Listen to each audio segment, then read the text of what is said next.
Did you know that farming is among top industries with highest accidental fatalities rate? Shocking statistics. It blew my mind.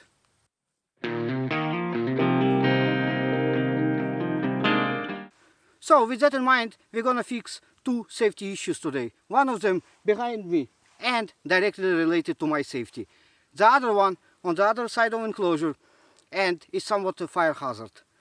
The first problem is that new gate that I installed last week and it directly butts electric fence. And to open that gate I need to unwind and release the chain, which I have to do twice a day at the time when I feed the cattle. Now, knowing myself, it's only a matter of time before I come from work, I am tired, I forget to shut off the fence. I start opening the gate and I get choked.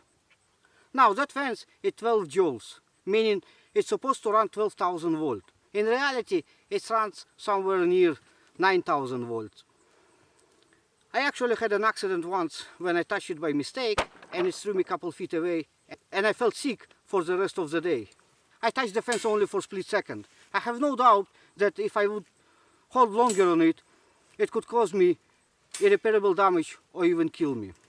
So what we're gonna do, we're gonna remove all that part of electric fence and we're gonna remove the cattle fence and instead install a lumber boards. To make it safe for me and so I don't need to worry about electric fence being connected or disconnected.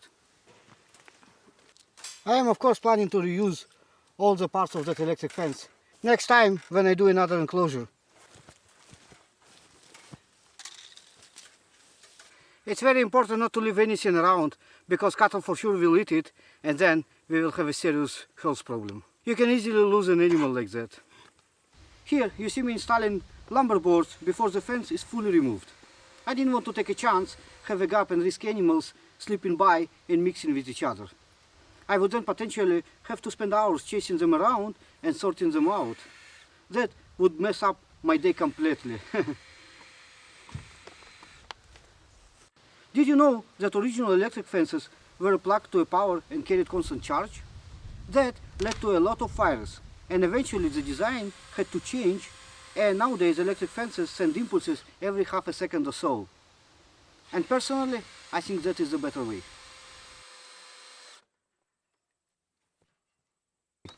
Generally speaking, for cattle, you want to have at least 2-3 joules. For a sheep, 6 to 8 joules. Because of this thick wool, you need to have a stronger charge. But personally me, if you are getting electric fence, I would suggest you get the strongest one you can get. Because first of all, it will keep animals inside better. Yes, I know, I told you 2 to 3 joules for a cattle. But a big bull, something like 2,500 pounds, with enough determination, will break through the fence. But with much stronger charge, you betcha, he's going to respect this fence and stay away from it. Second, stronger fence will protect your livestock from predators much better. I remember when I installed my fence and let cattle out, the very first night I heard some loud screamings and growling. By the time I went out to check it, I found nothing. So I don't know what animal it was. But as far as my concern, the fence paid for itself the very same day. I mean, let's not forget, nowadays livestock cost a lot of money.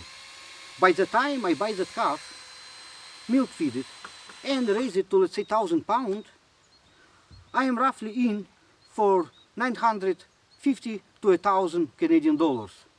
So if God forbid, predator would get into my cattle enclosure and kill my animals, I am out of a lot and a lot of money. And third thing, a strong charge is going to shock the weeds around it and prevent them from growing.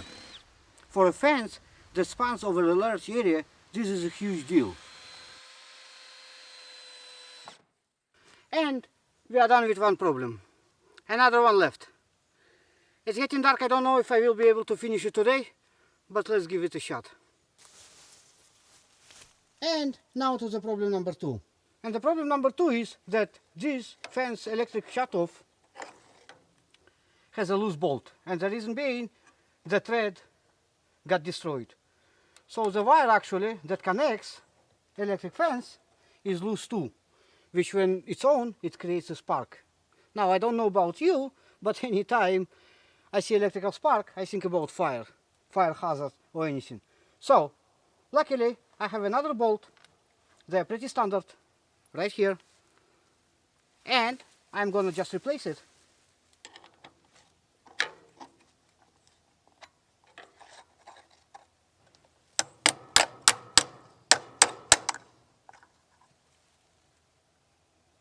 Yeah, I don't know if you can see, but thread completely got destroyed.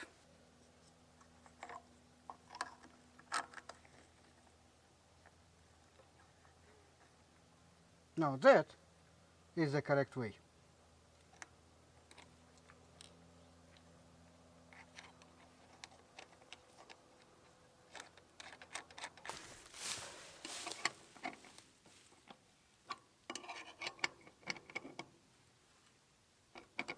It is important not to over tighten it because it's all plastic. Breaks so easily, it's unbelievable. That stuff is not made to last. I think that's good. No, actually too tight. Because the handle needs to be able to move pretty freely.